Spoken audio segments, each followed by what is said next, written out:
So today we're going to start on this topic, knowing your car. There's obviously lots of different vehicle types. We're going to list them out here. So an SUV is a sport utility vehicle. And typically a sport utility vehicle is a vehicle that has extended ground clearance for possibly off-roading and also passenger capacity. Also, secondly, we've got an off-road vehicle. We don't have any pictured here, but we're talking about a vehicle that's designated for being in the mud, and then you're definitely going to have ground clearance, you're definitely going to have four-wheel drive, things like that. Third one's a crossover vehicle. This is an SUV on a unibody. And remember what we talked about in different types of drive systems, a unibody vehicle does not have a frame. So that would be a lot of vehicles that are like Subarus, or like a Subaru Forester, or it could be Ford Escape, where it's an SUV but it's on a unibody. Fourth one is a station wagon, kind of an old school station wagon. Volvo most recently had them, they don't anymore. Some people tell me they're coming back. Mercedes still has a station wagon, and that's for carrying people. Our next is a sedan. A sedan is defined as a car with four doors and a trunk, as opposed to a coupe or a convertible, where a coupe is a car with two doors and a trunk usually, or a convertible. So every Ford Mustang is a coupe, and there's also a Ford Mustang coupe convertible. Further, a hatchback, which is so many cars out there, a little Mazda 3, where when you open up the back hatch, you're inside the passenger compartment. And then next is a minivan, so that you can put your dogs and your animals and food and everything in there. And they have really good passenger accessibility, and these days usually sliding doors on both sides. And then finally trucks, which is dedicated as having a bed to carry dirt or rocks or weekend warrior equipment, etc., but you've got a bed. Let's keep going. So a little bit about vehicle nomenclature. Nomenclature is the names of things. When they're technical things, we're talking about the names of things. So the right side of a car is the passenger side, and the left side of a car is the driver's side. We take all directions on a car as if you're sitting in the driver's seat, okay? The fenders are this part around the wheel well opening, front, right and left, and the quarter panels are the wheel well opening in the rear. So this is the driver's side quarter panel or left quarter panel. Further, the hood is up here, typically covering the engine compartment, but on a Porsche or a Volkswagen, engine's back there, so this would be passenger compartment. But in any case, this panel here is the hood, and the top is this roof part above the passengers. The deck lid or trunk lid is back here, right above the trunk, and bumpers are up here and back here. Now, in modern cars like this Viper, this is actually what we call a fascia. It's a pretty piece that's covering a structural member known as a bumper. So a bumper is a structural member to be able to take some impact and hopefully not damage the car. Okay, so we would call this outer pretty piece of fascia. It's usually plastic or fiberglass. It comes right off, and underneath there would be some sort of structural bumper. Okay, so I'm going to pause for just a moment, and we'll pick up with dash warning icons. All right, now as we continue to talk about knowing your car, we're going to talk about all the dash warning icons, of which you can see a number on this 2013 Toyota RAV4. So I'm going to talk about each of these dash warning icons, and then we'll go out and look at some things on some cars and so on. So let's start. So first, when we turn the key on, we get what's called lamp prove-out. This means that all dash warning lights come on with the ignition key on. After about 2 seconds, many of them will disappear. So the purpose of lamp prove-out is so you can see that each of the bulbs in the dash are lighting up these icons. These icons refer to automotive systems that I'm going to talk to you about as we go along here, and you will see what that is. So we'll talk about that, but in the meantime, I'm going to level the camera for just a second and get it just a little more level here, like that. That looks a little bit better. Okay, and so we'll talk about those, but what I want you to understand is the whole purpose when you first turn the key on of these icons coming on is just so you know that they're there, meaning the bulbs work. Then, as you'll see here in the next slide, there are two types of dash warning lights.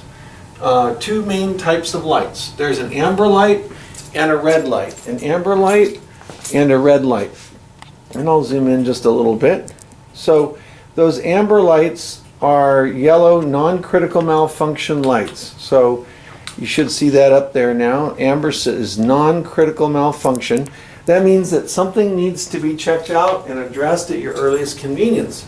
So in this picture, that's supposed to be the check engine light, which we also call the MIL, or malfunction indicator lamp, is illuminated. It's yellow.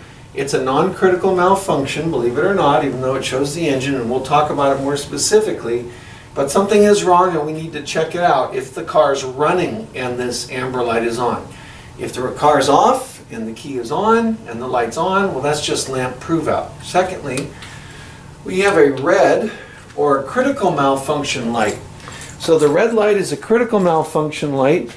That means that something needs to be checked out immediately. Sorry, I'm trying to get this thing just dialed in just a little bit. Something needs to be checked out immediately or serious damage could occur. So just like stoplights, yellow means caution or slow down, or in case you're a teenager, floor it and go through the light. Sorry, you shouldn't do that.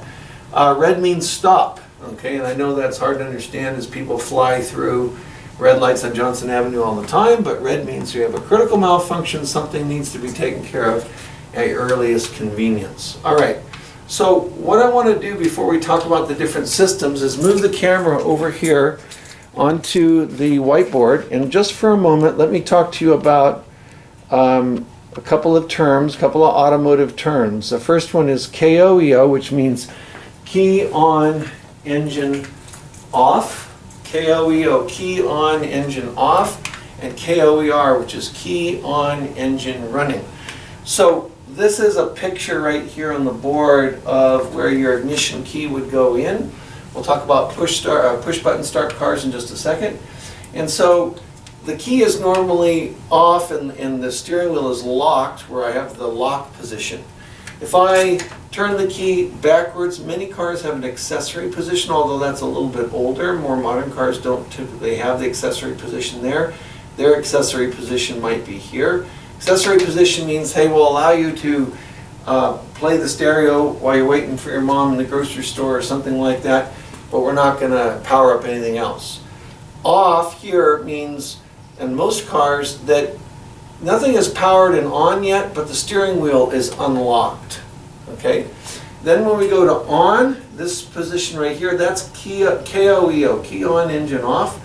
And then we go here to start or crank. That's where the starter motor engages the crankshaft. We start spinning that crankshaft, which is down here on the bench. I'll go ahead and move the camera down so you can see the crankshaft. So there's the crankshaft down there on the bench, right there. And when we say we're cranking, we mean that the starter motor is spinning this crankshaft, initiating with the 4-stroke cycle, which we're going to be talking about, intake, compression, power, exhaust, and that's how a 4-stroke internally combustion gasoline and diesel engine works. So let's go back to this ignition switch thing. So the one thing you'll notice when you go from on to start is it's spring loaded. So if you're in on and you go and the engine starts cranking, you let go of the key, it'll spring back to the on position and the car is running. And we can tell the car is running if you have what's called a tachometer on the dash, which measures engine RPM. Then you can tell the car is running, or you can just hear it if the stereo is not up so loud like normally for a teenager. Anyways, so this is our spring-loaded position. Some cars have one-touch start, so if I just go like this and let go of the key, it'll crank until it starts on its own. That's most all new cars. On a push-button car, if I don't touch the brake pedal and I push the push button once, it usually will, most cars will take me to KOEO, which is key on, engine off. If I push my foot on the brake and I push the button, it'll crank the engine and start it, and I'm on KOER, key on, engine running. Okay, so let's go back to the screen here and talk for just a few minutes as I pan out just a little bit Let's talk about our next slide, which is going to be our first dash warning indicator, which is going to be the oil pressure light. Okay, so the oil pressure light, let me just straighten this up a little bit. Okay, the oil pressure light is a dash warning icon that is red, and it comes on if oil pressure in the engine drops what we would say dangerously low. It's not dangerous to your health, but it's dangerous to the engine's health. So in the bottom of an engine, you have an engine oil pan that looks like this.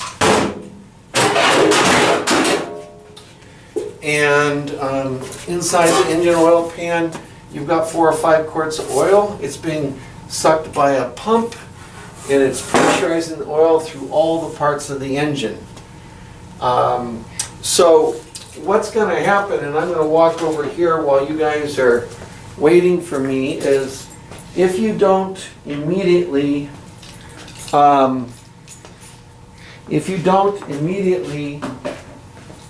pull over to the side of the road and get that engine shut off, then you may destroy the engine. So here's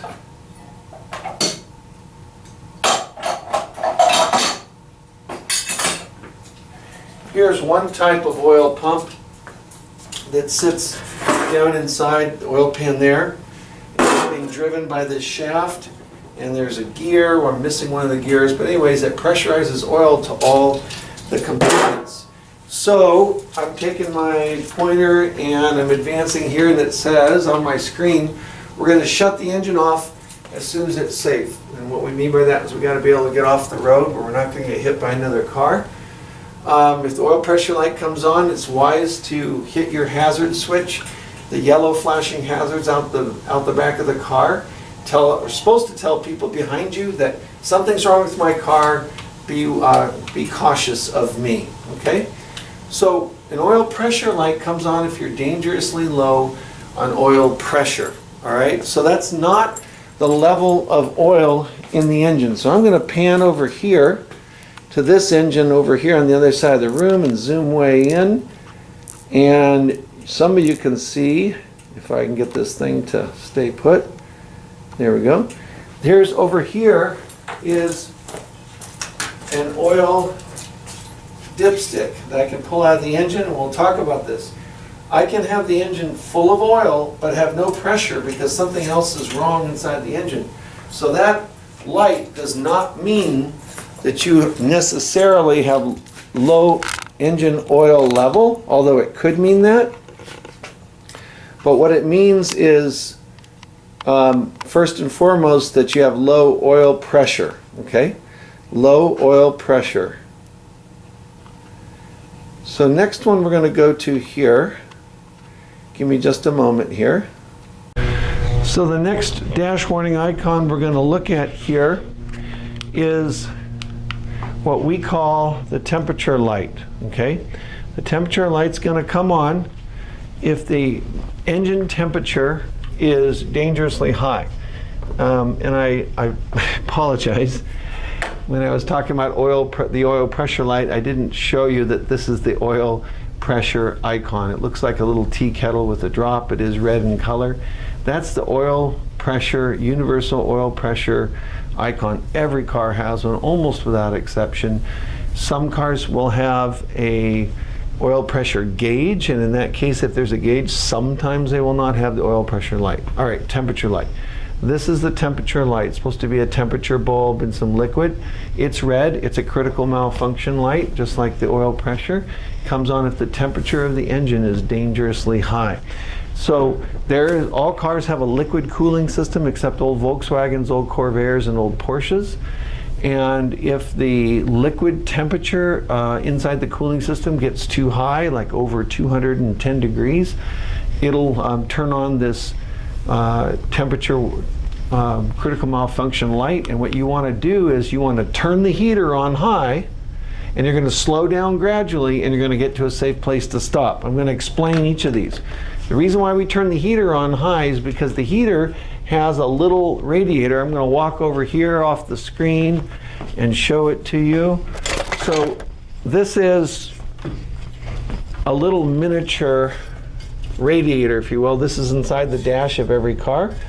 There's a fan. These hoses go through the engine compartment firewall out to the, from the passenger compartment firewall to the engine. Hot coolant goes in, goes through, goes back to the engine. We're going to turn a fan on. We blow air across this. It heats the air up, and that's how you warm your passenger compartment. If the temperature light comes on and you turn the heater on high, you've added another fan and another little radiator that's extracting heat out of that water, and that'll help cool the engine down, though it makes you bake inside the car, but that will help save the engine. Slow down gradually because the movement of air through the environment, because the car is going at 35 to 75 miles an hour, will help to cool it down. If you can coast down a hill, that's a good scenario. So don't pull over immediately. Reduce power, turn on your hazard lights, turn your heater on full blast, and slow down gradually, letting airflow cool the engine. And then we're going to get to a safe place to stop off the road where we're not in any danger or jeopardy of being hit by another car. Okay, so that's our temperature light. So what we're going to do now is do one last dash warning icon here before we pause for a moment. So the third critical malfunction red light is the brake light. It's a universal word, brake. I've never seen anything other than the word brake. It comes on if the emergency brake is applied, like you left the emergency brake on.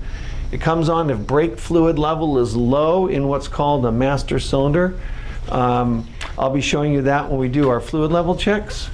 Or if there's a brake system fluid leak, and obviously these two may be connected, but this one can be low just because our brake pads are worn and the pistons in the brakes move out and the brake fluid goes low, or there can actually be a fluid leak. So we're going to get off the road, turn on our hazard flashers first, get off the road to a service station for inspection ASAP.